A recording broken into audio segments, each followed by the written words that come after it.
नमस्कार, स्वागत है आप सभी का। आप देख रहे हैं मुद्दा। मैं हूं आपके साथ कुमार कुणाल धीरज। आज हम बात करेंगे पाकिस्तान का साथ आखिर कौन देगा। यह सवाल इसलिए भी आया कि किसके साथ मुस्लिम देश खड़े हैं। इस्लामिक देशों के संगठन ओआईसी में भारत ने पाकिस्तान को बहुत बड़ा झटका दिया है। इंडोनेशिया, मिस्र और बहरीन ने मिलकर पाकिस्तान के भारत विरोधी प्रस्ताव को रोक दिया है। दरअसल जकार्ता में ओआईसी संसदीय यूनियन की एक बैठक हुई है। इस बैठक में पाकिस्तान चाहता था कि कश्मीर मुद्दे पर भारत के खिलाफ बड़ा रुख और कड़ा रुख दोनों अपनाया जाए, लेकिन इंडोनेशिया, मिस्र और बहरीन ने पाकिस्तान की कोशिशों को नाकाम कर दिया। ये भारत के लिए बहुत बड़ी डिप्लोमेटिक कामयाबी है। ऐसा इसलिए क्योंकि इससे पाकिस्तान मुस्लिम देशों के बीच भारत को घेरना चाहता था, लेकिन ओआईसी में पाकिस्तान के प्रस्ताव के गिरने का मतलब है कि इस्लामिक देशों के बीच पाकिस्तान का प्रभाव काफी कम हो गया है और ये देश भारत के साथ खड़े हैं। ओआईसी की बैठक के बाद जारी दस्तावेज में फलस्तीन और गाजा के हालात पर तो सख्त बातें लिखी गई, लेकिन भारत की आलोचना में जिन शब्दों का इस्तेमाल किया गया है उससे पाकिस्तान को जबरदस्त झटका लगा है। सूत्रों के मुताबिक इंडोनेशिया, मिस्र और बहरीन ने ओआईसी की बैठक में पाकिस्तान के भारत विरोधी एजेंडे को नाकाम करने में अहम भूमिका निभाई है। हालांकि पाकिस्तान प्रचार कर रहा है कि जकार्ता में बैठक के दौरान उसने भारत के खिलाफ कामयाबी हासिल की है, लेकिन ऐसा करके वो सिर्फ अपने देश के लोगों को खुश करना चाहता है। असलियत यह है कि ओआईसी में कश्मीर पर पाकिस्तान का एजेंडा नाकाम हो गया है। इंडोनेशिया सालों से कश्मीर पर भारत की स्थिति का समर्थन करता रहा है। वो भारत की क्षेत्रीय अखंडता के साथ खड़ा रहा है। इसके अलावा भारत और इंडोनेशिया के बीच रणनीतिक साझेदारी भी काफ़ी तेज़ी से बढ़ी है। इंडोनेशिया भारत से ब्रह्मोस मिसाइल भी खरीदने के लिए बात कर रहा है। इसके अलावा मिस्र भी भारत के साथ अपने रक्षा, निवेश और कनेक्टिविटी संबंधों को मजबूत करने पर ध्यान दे रहा है। पिछले एक दशक में बहरीन के साथ भारत के रिश्ते भी काफी बेहतर हुए हैं। इंडोनेशिया अपनी क्षेत्रीय अखंडता पर बहुत ध्यान देता है। इसकी वजह यह है कि उसे पैपुआ में एक अनुभव हुआ है। इंडोनेशिया अक्सर आतंकवादी ढांचे और कट्टरपंथी विचारधारा के खिलाफ सख्त कार्रवाई करता रहा है। लिहाजा आतंकवाद के खिलाफ लड़ाई के मुद्दे पर भारत और इंडोनेशिया के विचार काफी मिलते हैं।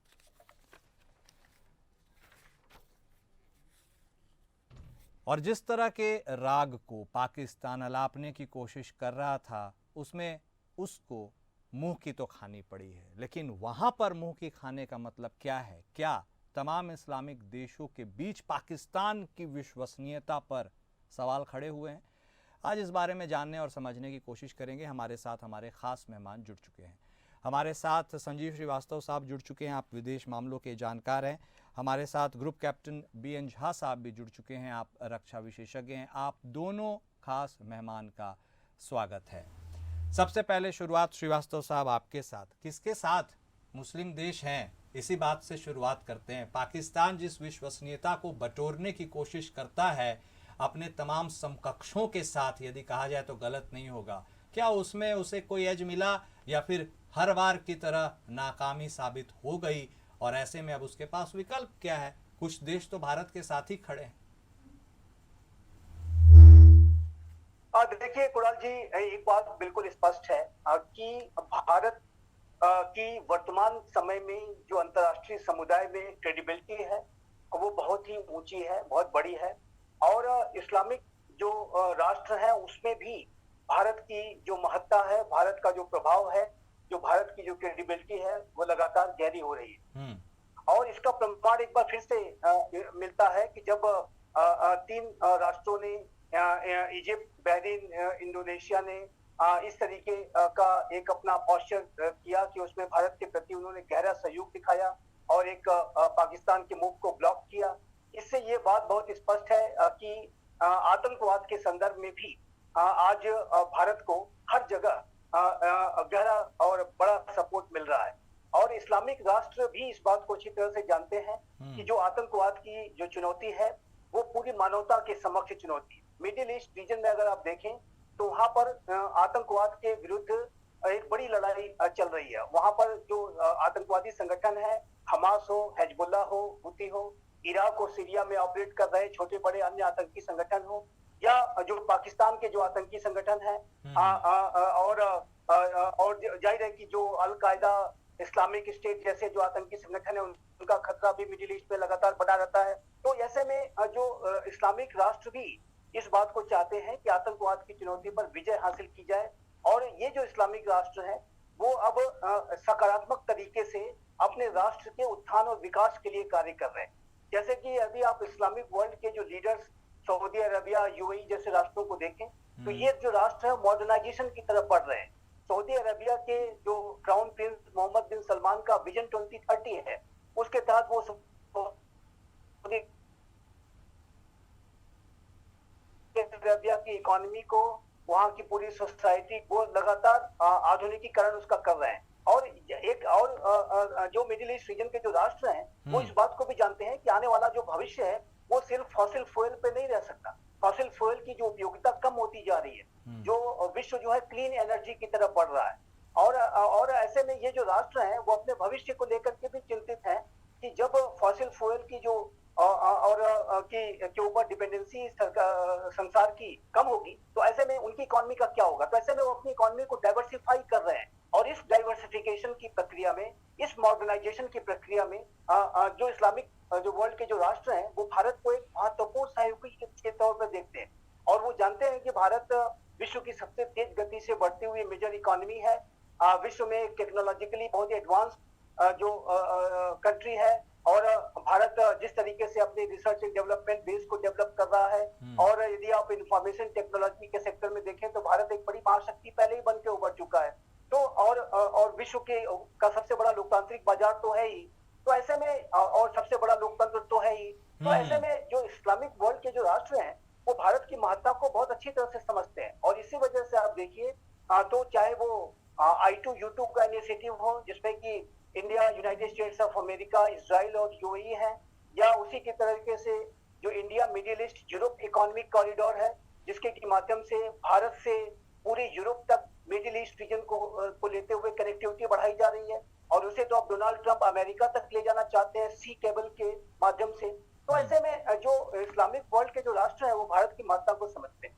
भारत का एक विशाल डायस्पोरा भी जो है मिडिल ईस्ट रीजन में मौजूद है, और उसने भी पूरे मिडिल ईस्ट रीजन के उत्थान और विकास में अपनी बड़ी भूमिका निभाई है। तो ये जो इस्लामिक वर्ल्ड के जो राष्ट्र है वो ये अवश्य देखना चाहेंगे कि भारत के साथ उनके संबंध अच्छे बने रहे, प्रगाढ़ बने रहे, ताकि वो अपने भविष्य को सुनिश्चित कर सके।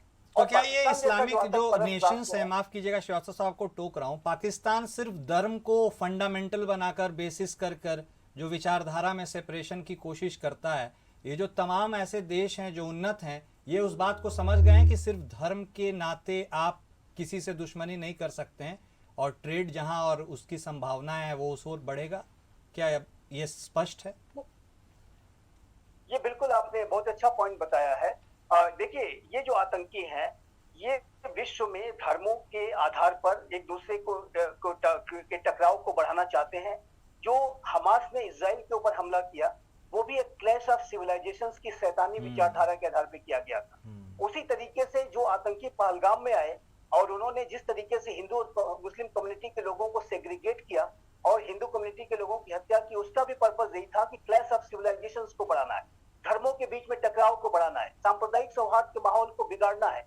और उसके पहले आपने देखा कि जो मुल्ला मुनीर ने जिस तरीके की तकरीर दी, जिसमें कि उन्होंने बताया कि बताने की कोशिश की कैसे हिंदू और मुस्लिम धर्म अलग अलग हैं, कभी एक नहीं हो सकते, भारत और पाकिस्तान कैसे अलग अलग हैं, टू नेशन थ्योरी इत्यादि इत्यादि की जो नफरती जिहादी रेडिकल इस्लामिस्ट जो उनकी जो विचारधारा और पूरी एक शैतानी विचारधारा में कहूंगा, वो सोच जैसे ही उन्होंने अपने विचारों में अपनी तकरीर में दर्शाई और उसी सोच को इन आतंकियों ने पहलगाम में इंप्लीमेंट करने का कार्य किया, उससे बहुत स्पष्ट है कि ये जो आतंकी हैं ये विश्व में धर्मों के बीच में टकराव को बढ़ाना चाहते हैं। जबकि जो मिडिल ईस्ट रीजन के राष्ट्र हैं वो अभी आप देखिए तो यूएई ने इजराइल को रिकॉग्नाइज कर लिया था, बहरीन ने इजराइल को रिकॉग्नाइज कर लिया था। अब्राहम एकॉर्ड्स के साइन हो जाने के बाद जो इजराइल और अरब वर्ल्ड के बीच में एक डायलॉग चल रहा था, एक जिसको हम कहते हैं नॉर्मलाइजेशन की प्रक्रिया चल रही थी, रीजनल इंटीग्रेशन की प्रक्रिया चल रही थी। जो India middle east Europe economic corridor है उसको हम पीस प्रोसेस कर रहे थे, रीजनल इंटीग्रेशन प्रोसेस कर रहे थे। और ये हमास नामक जो संगठन था, आतंकी संगठन, ये नहीं चाहता था कि इसराइल के संबंध अरब राष्ट्रों के साथ सुधरे।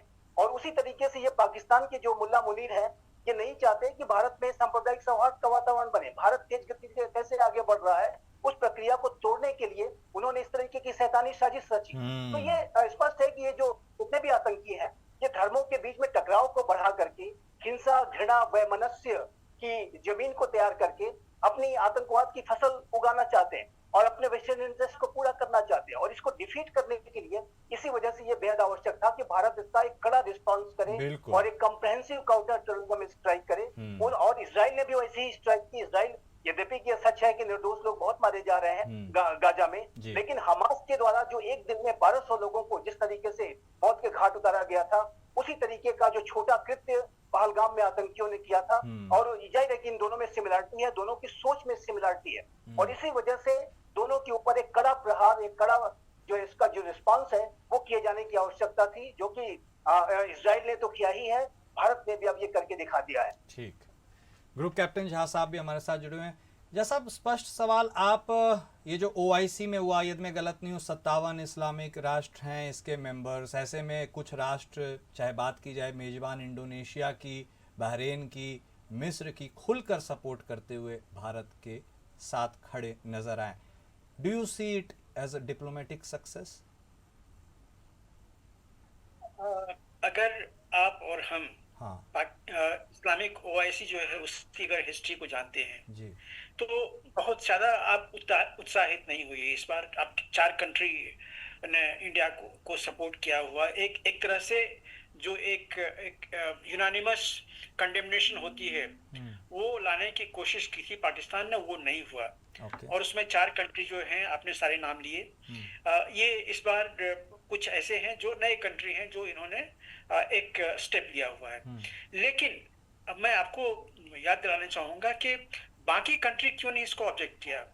सऊदी अरेबिया, इसने प्रधानमंत्री मोदी को ऑर्डर ऑफ द किंग से नवाजा था 2016 में। अफगानिस्तान, इन्होंने ऑर्डर ऑफ स्टेट दिया था। पैलेस्टाइन, ऑर्डर ऑफ स्टेट दिया हुआ है। मालदीव्स, ऑर्डर ऑफ, उसका सबसे बड़ा ऑनर होता है इज़्ज़ुद्दीन, वो दिया हुआ है। तो इस तरह से बहुत सारे ऐसे कंट्री हैं जो कि प्रधानमंत्री मोदी को उन्होंने स्टेट ऑनर दिया हुआ है, लेकिन इस प्रस्ताव का उन्होंने असमर्थन नहीं किया है।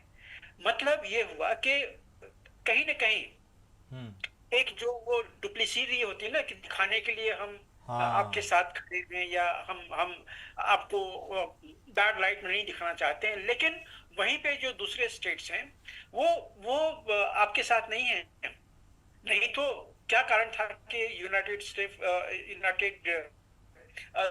आपके साथ में नहीं होता। सऊदी के किंग यहाँ से गए हुए हैं, वो क्राउन किंग। तो ये सारी चीजें जो होती हैं, इसको आप सीधा मत देखिए कि पाकिस्तान की थुथु होगी। नहीं, पाकिस्तान ने भी गलती की थी। जो पाकिस्तान का जो कश्मीर के ऊपर में जो स्टैंडिंग है ये गलत है, ये लगभग सब जानते हैं। लेकिन जो इस्लामिक कंट्रीज हैं, आपने जो OIC का नाम लिया हुआ, ये ऑर्गेनाइजेशंस ऑफ इस्लामिक कोऑपरेशन है। ये इसमें सारे कंट्री जो है 57 देश हैं, 57 के 57 इस्लामिक देश नहीं है। इसमें 10 देश ऐसे हैं जो कि नॉन इस्लामिक हैं, लेकिन चूंकि वो इस्लामिक कंट्री के नेबरहुड में रहते हैं और उनका जो खाना पीना, रहन सहन, वो किसी न किसी तरह से वो इस्लामिक, बगल वाले जो इस्लामिक कंट्री है, नेबरिंग कंट्री, उसके प्रभुत्व के अंदर में है। जैसे गोयाना में मुस्लिम्स की सिर्फ 8% पॉपुलेशन है। गेबॉन 12% पॉपुलेशन है। युगांडा 15%, सूरीनाम 15%, टोगो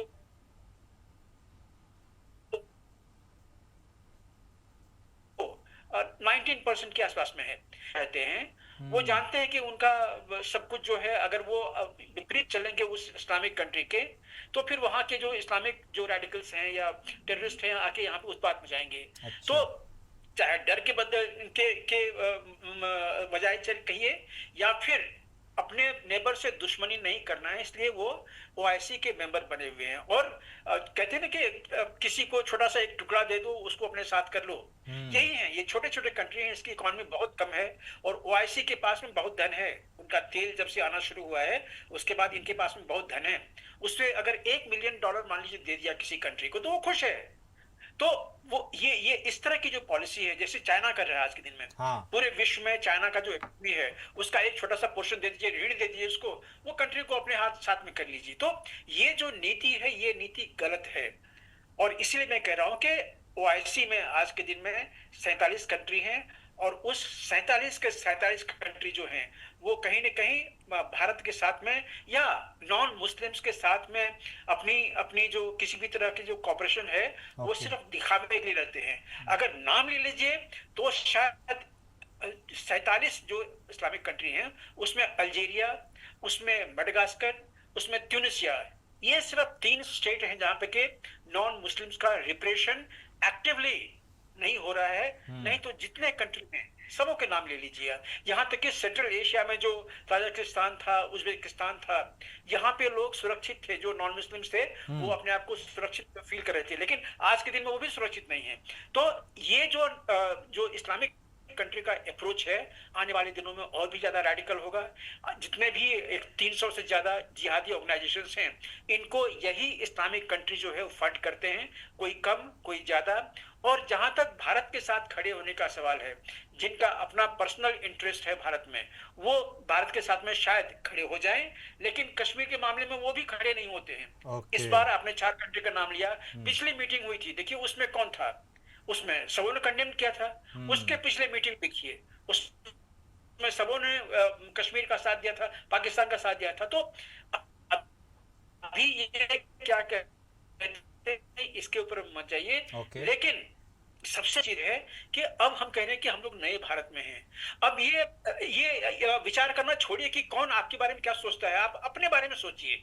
जहां भारत का हित है आप उसके पक्ष में काम कीजिए। ये मत सोचिए कि फलाना क्या कहेगा, चाहे वो ओआईसी हो, चाहे ईयू हो, चाहे अमेरिका हो। बिल्कुल आज के दिन में सोचने की जरूरत नहीं है। जैसे अभी पाकिस्तान के ऊपर में हमने हमला किया था, तो इसके लिए हमें किसी की पूछने की जरूरत नहीं थी। नहीं तो अगर आप बड़े बड़े ऑर्गेनाइजेशंस के ऊपर में आप ध्यान दें उनके स्टेटमेंट पे, जिहादियों के ऊपर में यूएन ने आपको कहा था कि नहीं, भारत और पाकिस्तान को साथ साथ मिलकर बैठना चाहिए। क्या जब वो आपके हिंदुओं को धर्म पूछ के मारा था तब क्या साथ में बैठना चाहिए था उसके साथ में? तो ऐसे ऑर्गेनाइजेशंस को आप सीधा कंडेम कर सकते हैं, चाहे वो यूएन हो चाहे ईयू हो। ईयू में इसलिए डॉक्टर जयशंकर ने कहा था कि we want partners not the preachers. और ईयू में बहुत लोग आपको प्रीच करते हैं कि आपको ऐसा करना चाहिए, ऐसा करना चाहिए, और जब उनके ऊपर में खुद का आता है तो फिर वो अपनी सोच। ठीक है, यही चीज आपको करना पड़ेगा। आने वाले समय में भारत अपने बारे में सोचे कि भारत का अपना हित कहाँ पे है। ठीक कह रहे हैं आप। भारत के लिए जो चीजें हैं वो भारत को खुद करनी पड़ेगी, और कश्मीर के लिए तो बिल्कुल नहीं। प्रधानमंत्री ने बिल्कुल सीधे शब्दों में कहा है कश्मीर पे बात सिर्फ 2 चीजों पे होती है। एक, पाकिस्तान से बात सिर्फ 2 चीजों पे होगी। एक तो वहां पे जो जिहादी रेडिकलिज्म चल रही है वो, दूसरा हमारा पीओके। पीओके एक थोड़ी टेढ़ी खीर है क्योंकि इसमें एक तीसरा देश भी इन्वॉल्व है जिसके पास में पाकिस्तान ने साक्षरग्राम को रिलीज कर दिया है। लेकिन बात जो होगी वहीं पे आती है। तो इसलिए आप ध्यान देना बंद कीजिए इस पे कि ओआईसी की मीटिंग हुई है, उसमें कश्मीर पे ये नहीं बना पाकिस्तान का। अगली मीटिंग देख लीजिएगा। ठीक है जा साहब, अगली मीटिंग में फिर से वो लोग पास करेंगे प्रस्ताव। ठीक है जा साहब, कश्मीर जो उसमें ऐसा होना चाहिए। ठीक है, ओके सर। श्रीवास्तव साहब, आप इस बात को थोड़ा सा स्ट्रेच करते हैं, आप इत्तेफाक रखते हैं जो झा साहब कह रहे हैं? क्योंकि यदि उनके एक पॉइंट है कि सिर्फ 3-4 देश ही क्यों, जब हमारे साथ सऊदी अरेबिया ये सारे देशें हैं, तो ये अपने बातों को खुलकर हमारे साथ क्यों नहीं शेयर करते हैं? और वाई ऑलवेज कश्मीर? पाकिस्तान हमेशा कश्मीर एजेंडे को लेकर के ही क्यों सहमति प्राप्त करने की कोशिश करता है? क्या वो ये नहीं समझता कि Kashmir is now gone once and for all? जी देखिए, ओआईसी के जो राष्ट्र हैं, ऑर्गेनाइजेशन ऑफ इस्लामिक कोऑपरेशन के जो राष्ट्रों का जो डबल स्टैंडर्ड्स हैं वो समय समय पर दिखता है। जैसे कि मैं आपको एग्जांपल देता हूँ वीगर मुस्लिम्स का। ये जो चाइना के जिनजियांग प्रोविंस का में जो वीगर मुस्लिम्स रहते हैं, बड़ी आबादी रहती है, चाइना उनको सप्रेस करता है और बहुत और ऐसे अनुमान है कि लगभग 10 लाख से भी ज्यादा विगन मुस्लिम्स को चाइना ने कंसंट्रेशन कैंप जैसी स्थितियों में रखा है। वो वहां पर उसको एजुकेशन कैंप कहते हैं, लेकिन उनका जो मुख्य लक्ष्य होता है कि ये जो वीगन मुस्लिम्स हैं वो अपनी इस्लामिक आइडेंटिटी त्याग दें और वो हान चाइनीज बन जाए। उनको इस्लामिक जो वेशभूषा है उसको पहनने से मना किया जाता है, उनके जो शॉप्स हैं उनको क्लोज किया जाता है, उनको हर तरीके से जो इस्लामिक पद्धतियां होती हैं उनको फॉलो करने से उनको डिस्करेज किया जाता है, उनको रादर रिस्ट्रेन किया जाता है और उनके ऊपर दमन शोषण बर्बरता होती है। लेकिन ये जो ओआईसी के जो राष्ट्र हैं वो वीगर मुस्लिम्स के बारे में अपने ज्यादा कुछ चिंता व्यक्त नहीं करते, और पाकिस्तान जैसा जो राष्ट्र है जो आए दिन वो कश्मीर के बारे में यहाँ वहाँ रोना रोता है, जो कि भारत का नितांतांत्रिक मामला है, वो वीगर मुस्लिम्स के बारे में एक शब्द भी नहीं बोलता। तो मतलब श्रीवास्तव साहब आप भी ये बात कह रहे हैं, अजीब सा विरोधाभास क्यों है सर? फिर आप भी यही इस ओर इशारा कर रहे हैं क्या कि हाथी के दांत खाने के कुछ और दिखाने के कुछ और? हाँ, ये तो मैं वीगर मुस्लिम का मैंने सिर्फ एक एग्जांपल दिया। अच्छा। दूसरा एग्जांपल आपको मैं देता हूँ गाजा का। गाजा में जो लोग थे वहां पर जाहिर है कि बहुत ज्यादा ह्यूमैनिटेरियन क्राइसिस बहुत बड़ी है, और वहां पर लोग इजराइल और हमास के बीच में जो युद्ध चल रहा है उससे कोलैटरल डैमेजेस बहुत हुए हैं। लेकिन ये जो इस्लामिक वर्ल्ड के जो ओआईसी के जो राष्ट्र उन्होंने अपने दरवाजे नहीं खोले। अगर वो 26-22 लाख लोगों को बसाने में, अपने शरणार्थियों के तौर पर ले लेने में, क्योंकि उनके ऊपर लगातार बमबारी हो रही थी, लगातार हमले हो रहे थे, ज्यादातर महिलाएं और बच्चे मारे जा रहे थे, उसके बावजूद भी उन्होंने अपने दरवाजे नहीं खोले। सिर्फ ह्यूमैनिटेरियन क्राइसिस के लिए कुछ ट्रक्स वगैरह भेज दिए, कुछ राहत सामग्री भेज दी और बड़े बड़े शब्द इस्तेमाल कर दिए, बड़े सिंपैथी वाले, रोने गाने वाले शब्द कि ये अत्याचार हो रहा है इत्यादि इत्यादि। लेकिन उन्होंने अपने दरवाजे नहीं खोले। अगर वो चाहते तो गाजा के लोगों को इमीडिएट रिलीफ दे सकते थे और बड़ी अपने सारे दरवाजे खोल करके अपने आप उसको बुला सकते थे, लेकिन उन्होंने ऐसा नहीं किया, क्योंकि उन्हें लगता था कि ये जो गाजा के लोग अगर आ जाएंगे तो हमारे देश में उत्पात मत खड़ा करेंगे। तो ये कहने की बातें कुछ और एक्चुअल धरातल पे वो क्या करते हैं उसमें अंतर दिखाई देता है। इसी वजह से मैंने कहा कि डबल स्टैंडर्ड्स हैं, और ये जो राष्ट्र हैं, इस्लामिक वर्ल्ड के जो राष्ट्र हैं, वो अपने अपने हितों पर ध्यान दे रहे हैं, वो अपने अपने भविष्य को लेकर के चिंतित हैं। जैसे कि मैंने कहा कि सऊदी अरबिया हो, यूएई हो, अन्य राष्ट्र हो, वो लगातार अपने आप को मॉडर्नाइज करने के लिए और आने वाले भविष्य की चुनौतियों से डील करने के लिए fossil fuel, post fossil fuel जो सिचुएशन बनेगी जिसमें कि फॉसिल फ्यूल पर निर्भरता जैसे जैसे कम होगी तब वो उनकी इकोनॉमी कैसे चलेगी। तो तेल का तो तेल के ऊपर ही अभी तक वो चलते रहे हैं, तो ऐसे में वो अपने आप को डाइवर्सिफाई कर रहे हैं और ऐसे में भारत के साथ अपने सहयोग को बढ़ाना चाहते हैं। तो ये जो उनका सेल्फ सेंट्रिक जो अप्रोच है वो समय समय पर दिखता है। तो इसी की वजह से मुझे नहीं लगता कि इसके ऊपर ज्यादा हमें चिंतित होने की आवश्यकता है। और जैसा कि जहां साहब ने कहा, मैं बिल्कुल सहमत हूँ कि हमें कार्रवाई करनी थी और हमारे ऊपर हमला हुआ था और हम कार्रवाई करने में समर्थ है, सक्षम है, संकल्पबद्ध है और हमने कर दी। अब उसके बाद कौन हमारे साथ खड़ा होता है, कौन नहीं खड़ा होता है, हमारा तो ग्राउंड मजबूत है कि हमने आतंकवाद के खिलाफ लड़ाई करी, हमने किसी के ऊपर अत्याचार तो किया नहीं है, बल्कि अत्याचार का जवाब दिया है। और ये जो आतंकवाद की चुनौती है वो पूरे मानवता के समक्ष चुनौती है। ठीक है, नहीं आप बिल्कुल सही कह रहे हैं और इसीलिए वक्त का अभाव है। लेकिन फिर भी झा साहब एक क्विक क्लोजिंग कमेंट आपसे, वही जो आपने कहा था रीट्रेट उसे ही करने की जरूरत है कि भारत ही अब बस उसे सेल्फ रिलायंट रहना चाहिए और ये एसोसिएशन, यूनियन और ऑर्गेनाइजेशन इन सब पे ज्यादा ध्यान नहीं देना? आपके पास में शायद 1.5-2 मिनट समय है। 1 मिनट है सर, 1 मिनट। 1 मिनट का दिल बहुत बड़ा है। शायद वो डिप्लोमेट हैं, शायद वो डिप्लोमेट हैं या विदेश के मामले के जानकार हैं। उनका दिल बहुत बड़ा है, मेरा दिल उतना बड़ा नहीं है। देखिए, मैं सच को सच कहूंगा, झूठ को झूठ कहूंगा। चाइना आज के दिन में सिर्फ एक ऐसा कंट्री है 203 कंट्री के बीच में जहां पे के इस्लामिक रेडिकलिज्म या इस्लामिक टेररिज्म नहीं है, लेकिन बाकी सारे कंट्री में आज के दिन में वो इनगल्फ हो रहा है। कहते हैं कि जैसे रक्त बीज पूरी धरती पे फैल रही है, सिर्फ एक कंट्री को छोड़ के, वो है चाइना। अब चाइना में रिप्रेशन कितना ज्यादा है ये हम लोग नहीं जानते हैं। वहां पे ह्यूमन राइट कमीशन की टीम वहां पे गई थी, उन्होंने कहा था कि नहीं, बहुत अच्छा ह्यूमन राइट का वहां पे रिकॉर्ड नहीं है, लेकिन उन्होंने किसी ने भर्त्सना नहीं की थी उसकी, ये आपको याद होगा। तो हालांकि वो चाइना है चाइना के अगेंस्ट में लोग ऐसे नहीं करते हैं, लेकिन आप ये मान के चलिए कि इस्लामिक रेडिकलिज्म को कंट्रोल करने के लिए आपको जो करना पड़ेगा वो आपको खुद करना पड़ेगा। वो चाइना ही आज के दिन में एक ऐसा देश है जो कर रहा है। बाकी हम लोग जितने हैं यहाँ पे हैं, हम लोग अपने छोटे छोटे इंटरेस्ट के लिए यहाँ वहां जा रहे हैं, वो बात अलग है। लेकिन आज ना कल हम और आप जिस तरह से भारत की ले लीजिए, भारत की जो रिलीजियस डेमोग्राफी थी, जो हिंदू थे वो लगभग 86% थे जब हमारा ये हुआ था, पार्टीशन हुआ था, जब हम आजाद हुए थे। आज के दिन में बहुत कम घट के रह गई है। और जिस तरह से हमारा जो रिलीजियस डेमोग्राफी बढ़ रहा है, हम बहुत दिन तक ये सेक्युलर नहीं रहेंगे। जब तक यहाँ पे हिंदू मेजोरिटी में हैं, आप सेक्युलर हैं। जिस दिन हिंदू मेजोरिटी में नहीं रहेंगे, ये भी देश जो है वो इस्लामिक देश हो जाएगा। यहाँ भी शरिया लागू होगी और ये भी ओआईसी का मेंबर होगा, ये आप मान के चलिए। ठीक है सर, इसका मतलब वेकअप कॉल, अलार्मिंग सिचुएशन, और अपने जो भी संसाधन हैं उनको अपने से ही और मजबूत करने की जरूरत है। बहुत शुक्रिया सर, वक्त का अभाव है, इतना ही चर्चा कर पाएंगे। आप दोनों खास मेहमान हमारे साथ जुड़े, आपने अपना वक्त दिया, बेहद शुक्रिया। तो जिस तरह से ओआईसी में पाकिस्तान को झटका लगा, निकल कर यही सामने आया कि उस पर बहुत ज़्यादा ध्यान देने की ज़रूरत नहीं है। भारत एक सेल्फ रिलायंट कंट्री है, उसे अपनी ताकत और जज्बे के साथ आगे बढ़ना है और बहुत ज़्यादा ध्यान देने की कोई ज़रूरत भी नहीं है। मुद्दा में आज बस इतना ही। नमस्कार।